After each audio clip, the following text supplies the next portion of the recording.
On this episode of Zoo Tours, you are about to get a walkthrough of the first of its kind exhibit in America. In 2023, the Houston Zoo opened the country's only major attraction dedicated to the Galapagos Islands, immersing guests with its unique landscapes and ocean habitats. There's 7 sections with over 40 species. The catch is, a lot of them are not native to the Galapagos. So we'll see how the zoo was still able to create such a highly praised attraction. Before we do that, I would really appreciate it if you hit that magic red button that lets you officially join this zoo crew. And I want you to get the comments going and let us all know what is one exhibit that you miss that no longer exists.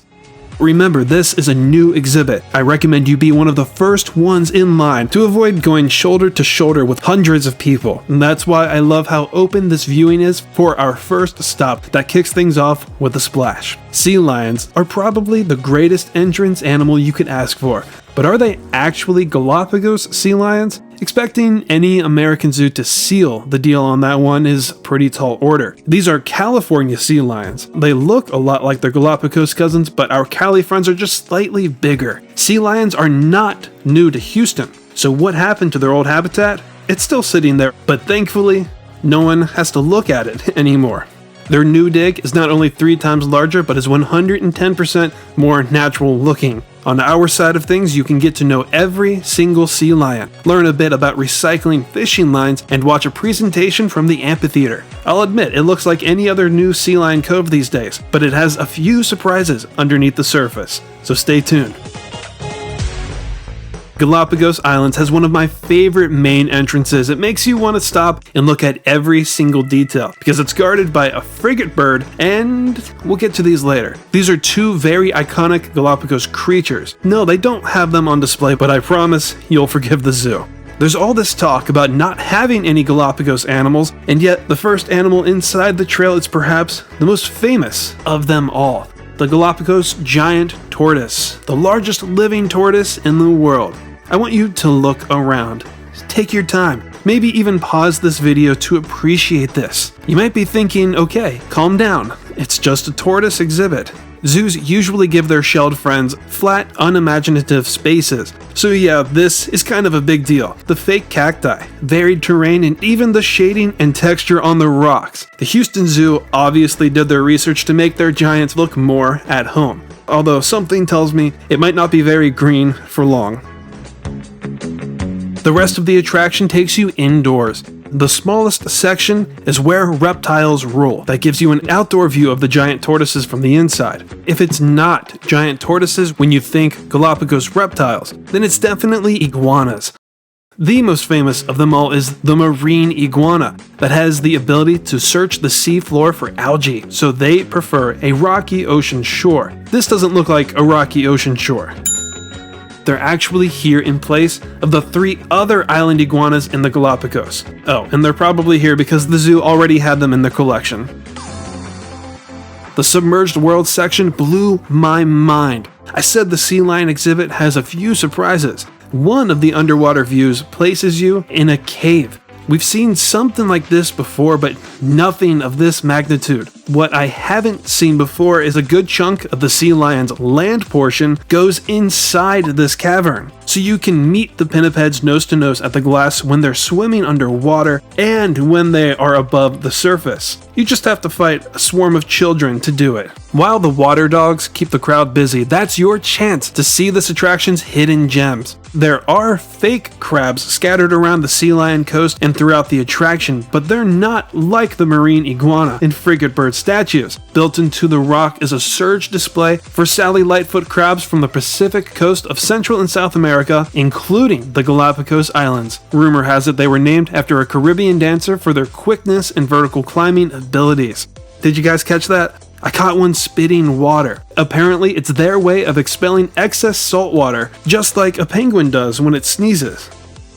Next up is one of the coolest ways I've seen a zoo hype up an exhibit. The path slopes down into a dark tunnel, and the little amount of lighting that it has alternates in a pattern and reflects on the ceiling that's made of glass, creating a vibe that we are about to be completely submerged underwater. Sea Lion Coast's final eye popper. 2 acrylic panels combined to make a 40-foot long tunnel, placing you under 250,000 gallons of salt water. The top of the tunnel is short enough for the sea lions to cruise 25 to 30 miles per hour over your head and on either side of you. And it's also just tall enough for the animals to rest on the glass so you can get this once in a lifetime moment. Of the very few sea lion tunnels in the nation, this one takes the mackerel. Even with the sun beating down on it, it doesn't get hot, and the lighting makes an almost enchanting picture like you're actually in a living nature documentary. Not to be mistaken with Hollywood, the Our Shared Oceans Gallery is dedicated to trash and plastic. These impactful exhibits show how many plastic bottles, bags, and straws the zoo eliminates each year, and their main goal to inspire visitors to reduce single-use plastics and hopefully prevent an ocean that's full of trash. The jellyfish or sea nettle tank is part of the message too. They're pretty, but they also can look like trash. That's why Mr. Sea Turtle on the wall is perfectly placed right next to them, because he can't always tell the difference between his prey and a plastic bag. When Galapagos Islands was built, part of the construction replaced a row of bird cages and the Kip Aquarium, one of the few major aquarium-based attractions that could be found in a zoo. I was wishing that I could see it just one more time, but then I went around the corner and saw the 360 square foot, 5.5 inch thick window into the one ocean. 290,000 gallons, and contains a majority of the attraction species: blacktip reef sharks, bonnethead sharks, cow-nosed rays, Bobby the rescued green sea turtle, and nearly 20 other tropical fishes. A lot of the vibrant colors comes from the 600 fabricated corals, which represent 8 species that surrounds the Galapagos Islands. And it even has what looks like a drop-off. Creating this effect, this environment goes indefinitely into an open ocean. We're moving our ways into the lava tunnel. That's actually the name of this section, which has another standalone tank. Seahorses, the main attraction, were off scalloping somewhere else, but it does have the most underrated animal in the Galapagos, a species of trumpetfish, which are in the same order as seahorses. The males also hold the responsibility of carrying eggs, and they have specialized color cells that help them alter their color to blend in with their surroundings.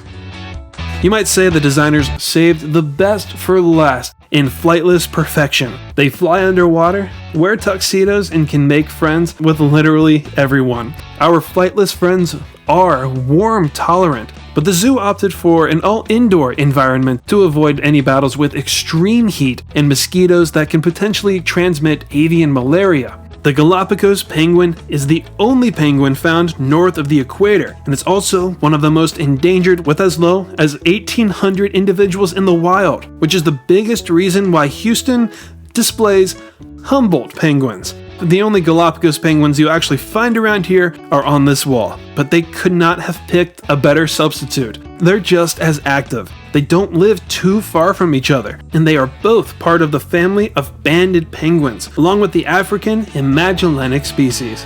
Now comes the grand finale, which has no living species, but you can't help but look around as much as you can. Your walk around the globe confirms that your ticket will save wildlife. The zoo conducts beach cleanups, rescues sea life, and funds projects in the Galapagos that encourages locals to take action and help nature themselves.